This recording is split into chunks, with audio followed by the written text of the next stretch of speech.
Cellular PVC can be bent by bringing it up to high temperatures, about 260 or so degrees. There's a lot of ways to do it. The system that we're going to show you now is for small production type work. I will use this out in the field to make round top windows, to make extension jambs, or various things that need to be curved where I don't need to go to a mill workshop for it. So the system is this. I have a template that I'm going to use to bend my PVC around. In this case, for an extension jamb, I'll pull that around. We just don't have enough flexibility in the PVC to make it arc around that way, but if we bring it up to temperature, we'll have no problem doing it. Same thing with a casing or a molding. I can take a 1x4 or 5/4x4 and I can bend it right around this if it is up to temperature. But if it's not up to temperature, it's not going to bend. So how do we do that? Many production facilities have specialized ovens, 16 to 18 feet long. They can bend long lengths of material, but out in the field, it's a little more difficult. So the way we do this is using a heat blanket. This blanket has tremendous capability. I believe it goes up to almost 800 degrees or so, possibly even higher. And it's also pre-programmed to be able to take a PVC board. So what we'll do is we're going to turn this heat con unit on.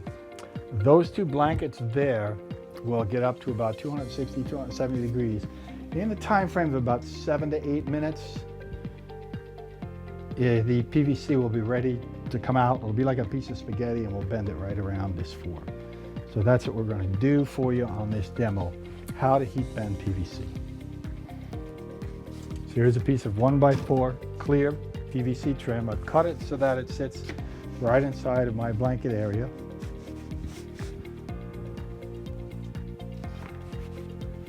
There's two heat sensors on the interior of these blankets, and they will indicate the temperature to me as the heat blankets begin to warm up. Once it comes to the proper temperature, it will begin a countdown and it will start to count off the minutes to give me about a 7 or 8 minute. To program the heat con, turn it on and select bending PVC. The goal temperature here was 275 degrees, which is the default on the unit. We want to lower that to about 200 degrees for bending clear.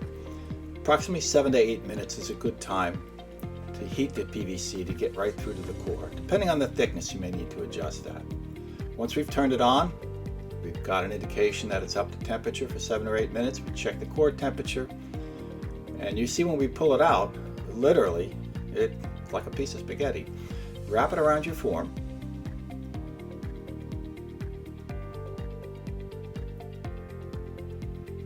And continue to hold it around the form long enough for it to cool down. When it begins to drop a few degrees, it'll begin to harden up and it will maintain the shape of the form. So you can see that establishing almost any circular shape or even oddball shapes is very easy when you can bring the PVC up to a temperature where it becomes very flexible. You can see now that it's hardened, it will maintain the shape that we gave it using our template. And because this is only 1/2 of my window head, we're going to bend another piece exactly the same. And then what we'll do is we'll join the two of them together. We'll use a biscuit joint right at the top. I have a 90-degree tangent line marked at the top of my form, so it's easy to mark where the cut needs to be.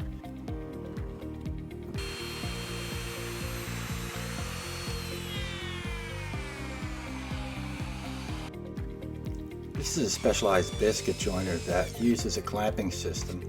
We like to use this out in the field so we can take our pieces apart, bring them out to the field, and then pre-assemble. So there's a clamp that will be inserted in here through the back of the piece of trim, and it will allow us to make a larger circular top very easily and to assemble it back out in the field. Using this method allows us to overcome the limitation of shorter heating blankets to get larger circular shapes for many applications that are out in the field.